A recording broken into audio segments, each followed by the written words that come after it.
Hello students, कैसे हैं? सब बढ़िया। चलो पढ़ते हैं और आई होप सो कि आप बहुत जम के पढ़ रहे होंगे। ठीक है, तो चलिए फिर एक नए क्वेश्चन के साथ मैं आपके सामने हूँ। तो ये क्वेश्चन सबसे पहले तो यही मैं बोलता हूँ, बार बार बोलता हूँ, हर वीडियो में बोलता हूँ कि क्वेश्चन पहले आप खुद अटेम्प्ट लेना, वीडियो पॉज कर लो और उसके बाद क्वेश्चन ढंग से पढ़ो और उसके बाद अटेम्प्ट लो। अटेम्प्ट लेने के बाद फिर देखना है सॉल्यूशन। ठीक है, तो चलिए बनाते हैं इस क्वेश्चन को। तो कहता है द डोर ऑफ एन अलमीरा, दरवाजे का जो अलमीरा दरवाजे जो होता है ना, अलमीरा में जो दरवाजा लगा था डोर। ठीक है, तो अलमीरा का डोर है 6 feet high, 1.5 feet wide and weighs 8 kg। 8 kg का है ये भैया डोर। ठीक है, the door is supported by the 2 hinges, 2 hinge से ये सपोर्ट के द्वारा टंगा हुआ है।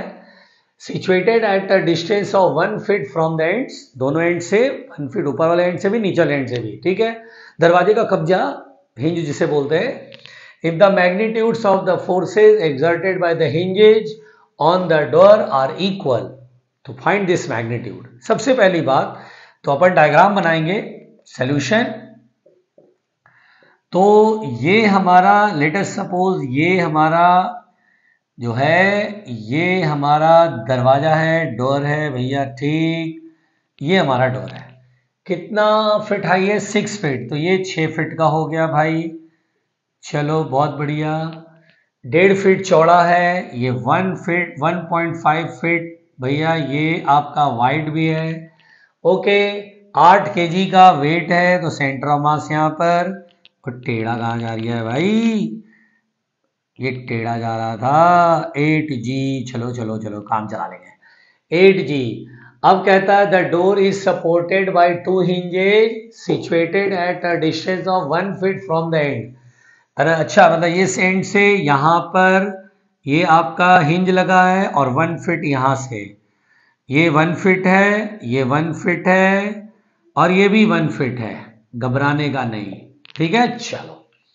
तो कहता है if the magnitude of the forces exerted by the hinges on the door are equal, मतलब ये हिंज जितना डोर में फोर्स लगा रहा है उतना ये हिंज भी लगा रहा है, मैग्नीट्यूड सेम है, फाइंड दिस मैग्नीट्यूड। पहली बात तो ये ऐसे दरवाजा बिल्कुल ऐसे रुका हुआ है इक्विलिब्रियम में, तो हिंज पहले तो वेट बैलेंस करने के लिए ऊपर यहाँ फोर्स लगाएगा। अगर ये ऊपर की तरफ N1 है तो ये भी N1 होगा, जैसा ये बोला हुआ है, जैसा ये बोला हुआ है। ठीक है, ऊपर की तरफ फोर्सेस बैलेंस होंगे भाई। चलो घबराने का नहीं, अपन इधर ही 6, तो जितना फोर्स ऊपर उतना फोर्स नीचे। 2N1 equal to 8G, 2N1 equal to 8G, तो N1 इक्वल टू 2 4 जाए 4G भैया। एक तो N1 4G आ गया। ठीक, अब हॉरिजॉन्टल फोर्स है, जरा ध्यान से सही देखना क्योंकि इक्विलिब्रियम होना है ना। तो इक्विलिब्रियम में आप बोलेंगे सर हो सकता है इतना ही फोर्स न लगे, हॉरिजॉन्टल कोई फोर्स ही ना लगे। तो देखिए बेसिकली आप किसी भी पॉइंट के ऊपर टॉर्क बैलेंस करें तो होगा ही नहीं। जैसे मैं बोलूँ ए पॉइंट के ऊपर टॉर्क बैलेंस करें, इस पॉइंट के ऊपर N1 का टॉर्क 0, इसका भी टॉर्क 0, तो 8G को बैलेंस करने वाला कोई तो चाहिए, इसीलिए मेरे को टॉर्क भी बैलेंस करना है। तो अपन क्या करेंगे, अगर मैं देखूं तो अगर मान लो लेट सपोज ये किधर फोर्स लगाएगा, राइट लगाए कि लेफ्ट लगाए, ये किधर लगा, राइट लगाए कि लेफ्ट लगाए, एक एक करके चेक करते हैं। तो एक काम करो, इस वाले को तोड़ दो। जब ये तोड़ोगे तो दरवाजा यूं घूमने लगेगा, यूं घूमेगा। जैसे कभी आप ये तोड़ोगे तो यूं घूमेगा, नीचे गिरेगा, ऐसे घूमेगा। जब ऐसे गिरेगा तो यहां पर ये रोकेगा, तो ये वाला जो है N2 फोर्स इधर की ओर लगाएगा, तभी तो ये उल्टा ऐसे लगाएगा, तभी रोक पाएगा। फील करो, फील करो। जैसे मैंने कहा इसको तोड़ दो, तो तोड़ोगे तो दरवाजा ऐसे गिरने लगेगा। इस पॉइंट के बाद रोटेशन शुरू हो जाएगा, 8G का टॉर्क लग रहा है ना, इधर घुमाने लगेगा, घुमाने लगेगा। तो इसका मतलब घूम नहीं रहा है, इसका N2 टॉर्क इधर लगा रहा है। और मेरे को पता है दोनों का मैग्नीट्यूड सेम है, इसका मतलब अगर ये N2 लगाए तो ये भी N2 लगाएगा। अब ये किधर लगाएगा, राइट लगाएगा कि लेफ्ट लगाएगा, ये देखना है। तो अपन एक काम करें, इसको तोड़ते हैं। जब इसको तोड़ेंगे तो दरवाजा यूं घूमने लगेगा, 8G इधर करेगा, तो ये इधर आने नहीं दे रहा है, इसे इधर पुश कर रहा है। फील करो, अगर मैं ये तोड़ दूं, तो अगर ये तोड़ दूंगा हिंज तो किधर गिरने लगेगा, 8G की वजह से इधर जाएगा, इधर जाएगा तो दरवाजा को यूं पुश करेगा ना। ये अगर टूटा नहीं है तो ये पुश कर रहा, तभी तो दरवाजा रुका है। वर्डिंग क्लियर है? हाँ, तो दरवाजा रुका है तो ये N2 इधर लगाएगा। बहुत बढ़िया।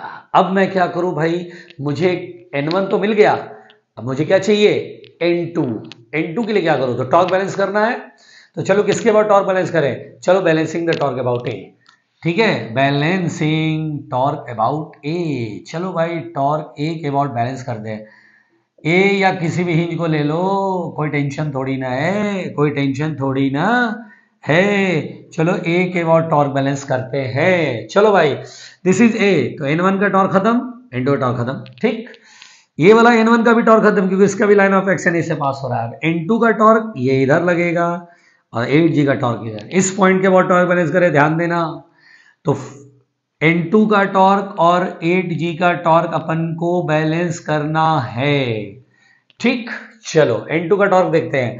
तो फोर्स इंटू परपेंडिकुलर डिस्टेंस, ये कितना होगा, ये टोटल 6 फीट है, ये टोटल 6 फीट है। 6 फीट में से 1 फीट गया तो 5 फीट हुआ ये पूरा, और 5 फीट में से 1 फीट इधर गया तो 4 फीट बचा। तो यहाँ सॉरी हाँ, तो ए से यहाँ तक की डिस्टेंस कितनी है N2 के लिए, परपेंडिकुलर से 4 फीट है। फीट में रहने देना, टेंशन मत लो। तो N2 इंटू 4 फीट। अब 8G इंटू इसका परपेंडिकुलर डिस्टेंस ये 1.5 का था, 1.5/2, 1.5/2। ओके, तो N2 की वैल्यू निकालनी है, तो 4 नीचे जाएगा, तो N2 इधर लिख देता हूँ भाई, टेंशन नहीं लेने का, अपन इधर ही 6। N2 इक्वल टू 4 नीचे जाएगा, तो 8G इंटू 1.5/8, 8 से 8 कैंसिल, G की वैल्यू 10 ले लो, 15 न्यूटन। तो भैया G की वैल्यू यहाँ 10 ले लो, 40 न्यूटन इसको भी कर लो। तो भैया N1 निकल गया, N2 निकल गया। अब दोनों का रिजल्टेंट, क्योंकि देखो N1 इंटू क्या, परपेंडिकुलर, यहाँ भी N1 इंटू क्या, परपेंडिकुलर, तो दोनों का रिजल्टेंट को F मान लो। तो F इक्वल टू होगा √N1 square plus N2 square, दिल पे नहीं लेने का। तो चलो भाई N1 का स्क्वायर, N1 कितना है 40, 40 का स्क्वायर 1600, ओके, और 15 का स्क्वायर 225। तो F की वैल्यू आ जाएगा √1825 न्यूटन। ये कितना आएगा यार, अगर 1825 का अगर अपन देखें रूट, तो कितना अप्रोक्सीमेटली बैठेगा।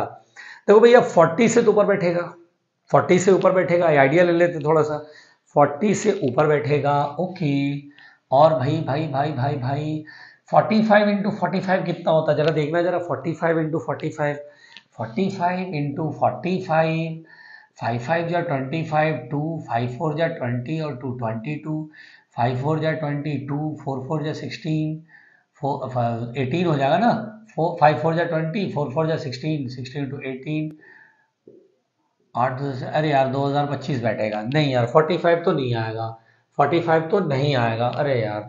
तो फिर अब हम 43 देख लें, 43 देख लो, 3 3 जा 9, 4 3 जा 12, 3 4 जा 12, 1 17, 9 4 18, 1849 होता 43 का। 43 से थोड़ा कम 42 देख लेते हैं, 42 इंटू 42 कितना आएगा, 84 8 16 1, अच्छा 42 से ऊपर 43 के बीच में। तो अप्रोक्सीमेटली आप इसको, क्योंकि जी की वैल्यू अपन ने 10 भी लिया होता है, अप्रोक्सीमेटली 42 न्यूटन ही पकड़ा सकते हैं, क्योंकि जी की वैल्यू मैंने क्या लिया हुआ है 10, 9.8 लेते हैं तो एग्जैक्ट आंसर आ जाता, हो सकता है 9.8 लेने पे एग्जैक्ट आंसर आ जाए। ठीक है, तो कुल मिलाकर के ये जो है सोल्यूशन मैंने किया, आप देख रहे हैं, नहीं समझ में आया तो एक बार फिर से देख लीजिए, बहुत आसान था, कैसे सॉल्व किया, फोर्स बैलेंस किया, टॉर्क बैलेंस किया। ओके, तो ठीक है, ओके, थैंक यू।